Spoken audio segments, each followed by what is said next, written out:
want to talk a little bit about John Wesley's sermon called On the Use of Money. And before you're like, yeah, I'm going to try to make that like Methodist sermon book that I had to buy in seminary useful today and today. Thank you. One Methodist pastor said yay. I think it was sarcastic, but that's okay. Yeah, okay, fine, Jim. But before we get to John Wesley's On the Use of Money sermon, which, if you want, is available at the bottom of the bookshelf, and whenever it sells, I'm like, who bought that? I gotta know. I keep it here on principle. We put it out when the bishop walks in, just all the Methodist books come out.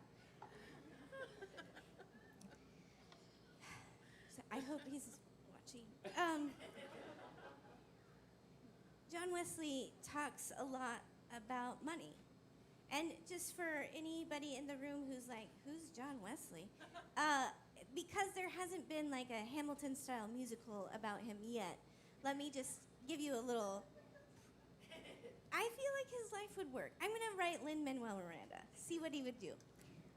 John Wesley is the founder of the Methodist movement. Really, it starts as a campus ministry by students at Oxford who aren't feeling lively about their faith. And they go to their older brother, John, and he's like, yeah, well, let's just start doing what Jesus did.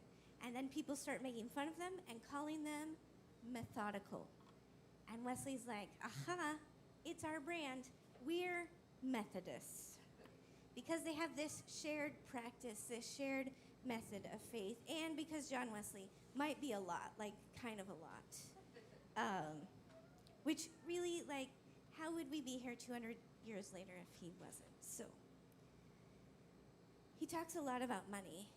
And he talks a lot about money because Jesus talks a lot about money. And Jesus talks a lot about money and budgets and economy because the prophets that he learned from and went to the synagogue to hear about and to read about and to listen to, and the people he looked around at in the oppression of the Roman Empire, he heard those echoes from the prophets who went before him, who said to treat the outsider, the foreigner, as kin.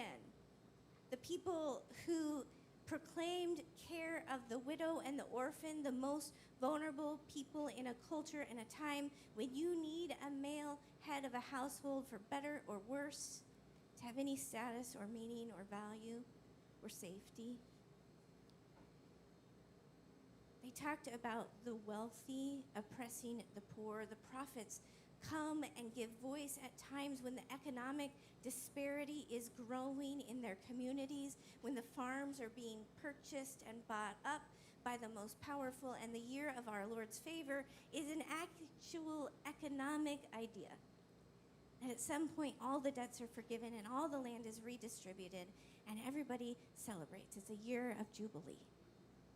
I don't know if it ever happened, but it is there. Jesus spends most of his time talking about money because his neighbors spend most of their life in debt and fear because of the Roman tax structure, because of their own kin being middle management and getting just enough to be cool with it. They talk about filleting the skin off the backs of the poor. That is how dangerous they feel extreme wealth is. And so Jesus talks about money.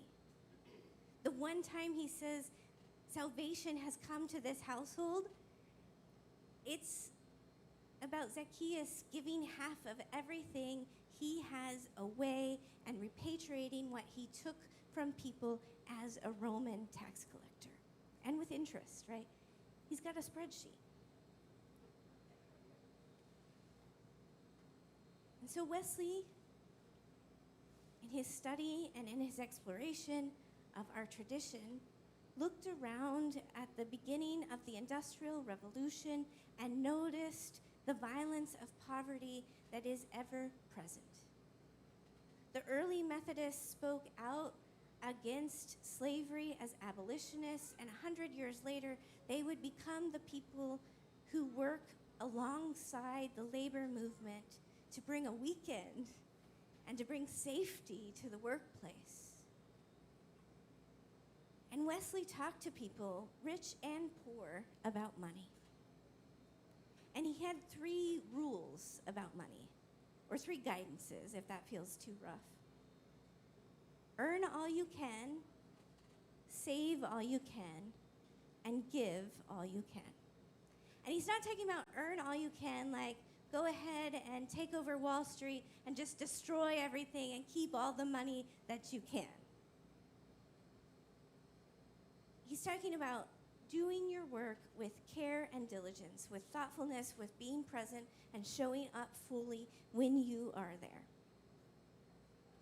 Right? The Protestant work ethic came from somewhere.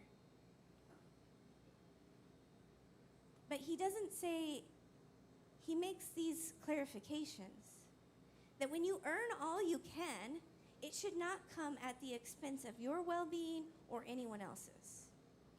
He, in his sermon, speaks at length about how it might come at your expense if you work around toxic chemicals, if you are engaged in work that is hard on your body. He even talks about people who have a desk job, like 200 years ago, getting up and stretching now and then, like your little Fitbit reminds you today. He's just like ahead. He's about ergonomics, apparently, and I don't know what his desk looked like, but maybe he had a standing one. Earn all you can also comes with this other caveat that it can't hurt your body, your mental health, your well-being. It shouldn't exhaust you.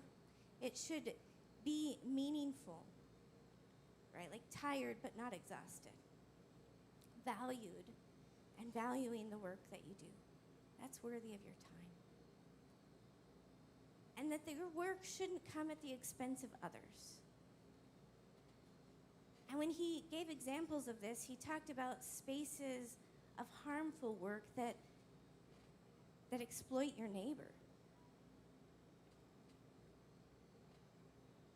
He speaks at length about doctors who trick people out of their wages with cures that they know aren't useful or helpful or probably even safe. He speaks at length about workplaces in the Industrial Revolution that are dangerous, that do not care for their employees, that offer harsh chemicals and harsh realities. He speaks about coal mines. He speaks about these spaces of harm. He talks about alcohol, and most of Methodist history have taken that as like a sign unto us that we should all be teetotalers. And I'm not sure that that's what he meant. I am pretty sure that what he did mean is that at the time, the mechanization of distilling had happened. And the alcohol proof was so high that it was dangerous to the families because of intoxication, but also because they used child labor in the distilleries at the time. He railed against this practice. He named that the tax code needed to be changed, that the greed of the wealthy is what created the poverty of the most. And so he said, earn all you can, but don't do a job that hurts your neighbor, your community, or yourself. Maybe that's something hard for us to think about in the jobs that surround us today. What is healing and what brings life? Earn all you can was followed by save all you can. And Wesley isn't talking about 401ks, sorry. He's talking about not spending, like unnecessarily, which I acknowledge is a hard thing to do.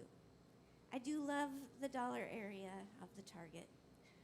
He's talking about not buying things that you don't really need, about really being intentional about every penny that you spend and think through the value of it, the call of it, how it impacts your community. Save all you can and then give all you can. he asked everyone in these early Methodist societies to give, to share in this work together. And that this is a sacred practice and a hard spiritual practice. He invited folks to start with what would translate today into $2 a week. And out of those resources, they created micro-lending campaigns. Out of those resources, they made safe space for kids to go to school who wouldn't have access. Out of those resources, they advocated for changes in the tax code and for health care access for everybody. Out of those resources. It was a way of sharing in the work of community. Earn all you can, save all you can, give all you can. There was one person in one of the early Methodist societies who had received one of those microloans, and he had apprenticed and then grown into his own business and had found success. And when it was his turn to sort of give back in a little bit more and a little bit bigger into the Methodist society, he writes this scathing remark and leaves. That Wesley is recklessly generous. Do these people really deserve? And I often wonder if that must have sort of broken his heart a little.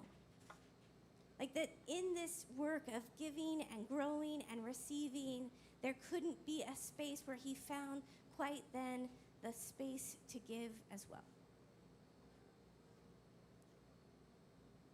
The space to work in community. As we think about our work and our time, I invite us to hear these words that are 200 years old. What kind of work do they call us to? What kind of advocacy do they invite? What do they say about our budgets, individually and communally? May we have the courage to explore. May it be so. Amen.